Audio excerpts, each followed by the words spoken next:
Hey, it's Liam here and welcome to the channel. Would you like to know how to find joint venture partners and exactly how to present a deal so you can do property using none of your own money? Well, that's exactly what I'm going to be talking about right now, right here in my latest video. If you're new to this channel, smash the subscribe button, hit the notification bell. If you could hit the like for me, that would really help the algorithm. I really appreciate you.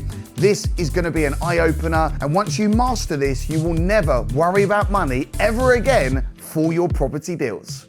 Welcome to Mr. Liam Ryan!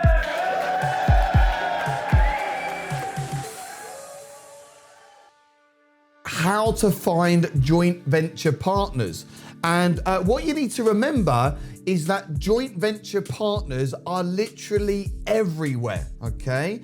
Friends, family members, business colleagues. Most people out there are looking to build an asset-backed business. Most people want additional income. Most people want to put their money into something safe. Every single person you meet, there is an opportunity to do some form of business. You've got to start telling everyone you meet who you are and what you do. Like, I will literally strike up conversations with most people in any given opportunity. You know, if I'm at barbecues, if I'm at someone's birthday party, Christmas party, charity events, if I'm on a plane, if I'm at a hotel, when I go on holiday, sometimes just standing in Tesco's, you know, I will strike up conversations because you just don't know who you're speaking to. You've got to position yourself as the expert. So you've got to have confidence, right? You've got to say, hey, this is who I am. This is what I do. This is what I stand for. And this is how I can help you. Position yourself as the expert.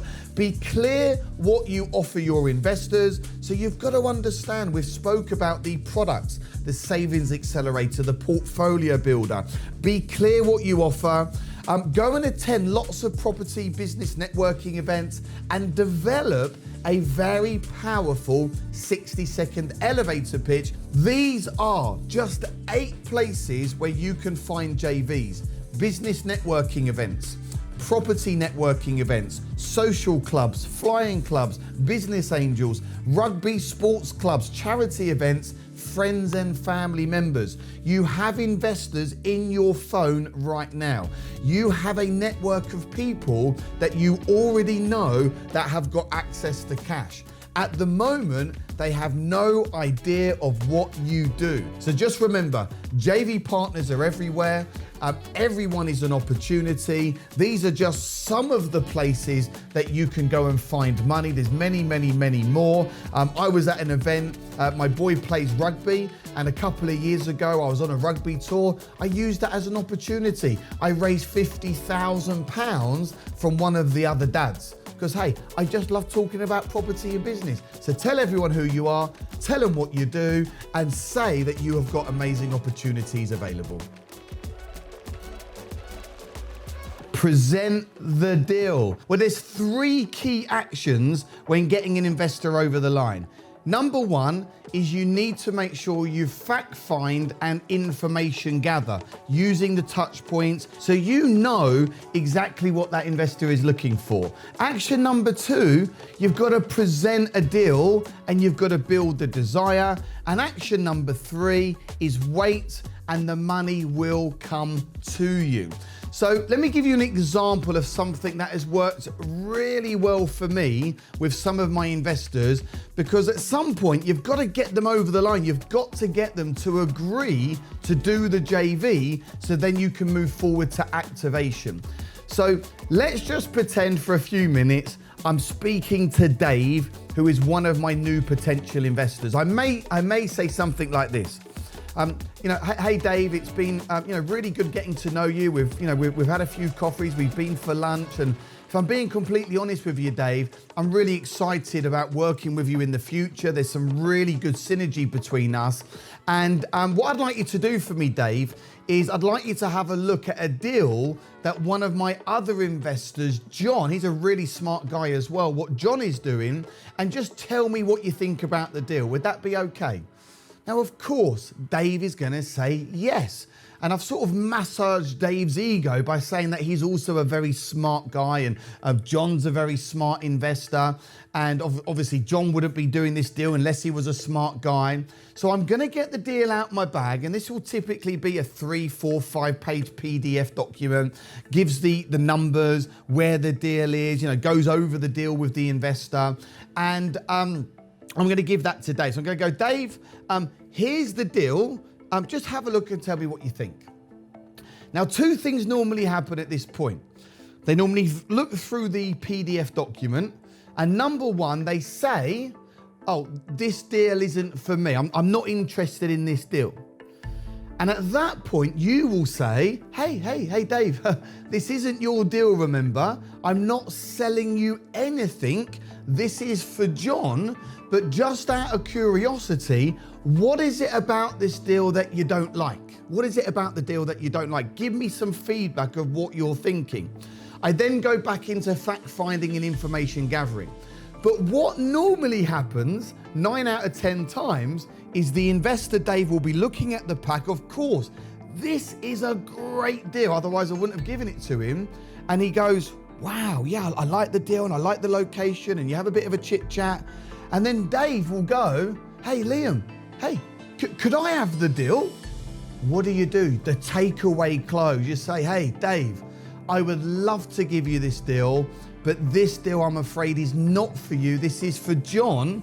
But hey, Dave, if I could find you a deal just like this, would you like to become my joint venture partner? Dave's going to say yes. You then say, congratulations, welcome on board, shake the hand, and then you start moving towards activation, where the investor will pay you. We normally put a £5,000 activation fee in, where they pay us to activate me and my team to then go and find the deal. Because what happens when someone wants something but they can't have it? What happens, guys? The desire level goes up and you want it even more. And I've not sold anything here to Dave. He has sold himself on a product based on what someone else is going to buy. And I just find this works really, really nicely. And then you go into activation, like I just said. So have fun when trying to close your investors. The other thing that you want to be aware of is you will get objections. What about this? What about that? It's not the right time. What about the economy? Is my money safe? I've got to chat with the wife. You've got to become good at overcoming objections. And one of the best things that I can share with you when overcoming objections is the following. Dave, that is a great question. However, let me explain it to you in a slightly different way. Or Dave, I fully understand where you're coming from. However, let me explain it to you in a slightly different way. Dave, I used to think like that once upon a time, but actually there's another way of looking at it. Let me explain it to you. Keep an open mind. Whenever you're overcoming an objection, you never want to have an argument with your potential client. You never want to butt heads. What they're saying in their mind is 100% true. So you have to acknowledge that, and you have to say, hey, yeah, I used to think like that once upon a time. I understand where you're coming from. That's a good point you're making. However, and then you go back in with the counter offer, and you are becoming a professional mind changer, and you are taking someone from ultra cold to warm to hot and to becoming one of your clients, okay? So have a go at that yourself. Practice pitching a potential investor. Thanks for tuning into this video. I really appreciate your support. It's lovely to hang out with you. If I can do it, you can definitely do it. So smash the subscribe button, watch another video right now, and I'll see you on the other side.